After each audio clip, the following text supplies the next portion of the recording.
Harigonde Rinodi tukizira ziso Raona umera wandarima Rojo tea tea beso Pandai kavirira menu Dijibai wane feso Maingo ngena ngena meno Mujishanda se mukweso Chiringe namo Shango shapatara Nyawa nyawa pamumira wa Shambani unaparara Chiringe namo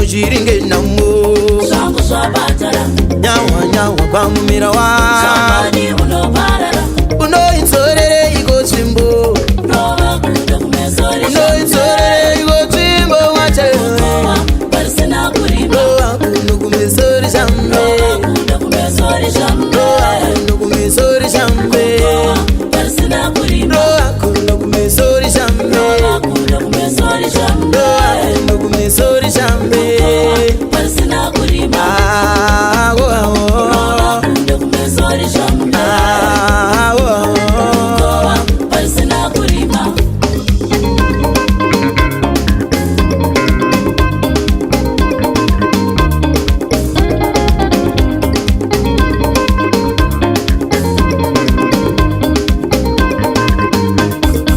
Muchekechera unodibetsi chikanga Asi iwe ndoba unodanga Waviringidzwa nedunganga Betsi siro uchapenga Chimbotarisa mudenga Tine rwendo rwachichananga Uchazove pichonga Kurevesa zvanza chirega Ngarishambe pfene mutiro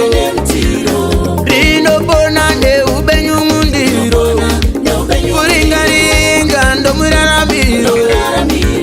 Harigone ufumba rumeri nenaro Ngarishambe pfene mutiro Rinopona neupenyu mundiro Kuringaringa ndiwo muraramiro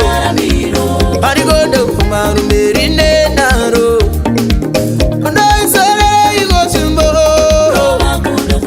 Undoisorere iko chimbo mwate Undoisorere iko chimbo Undoisorere iko chimbo mwate Maseloro adiro kumeso Staro adede kumeso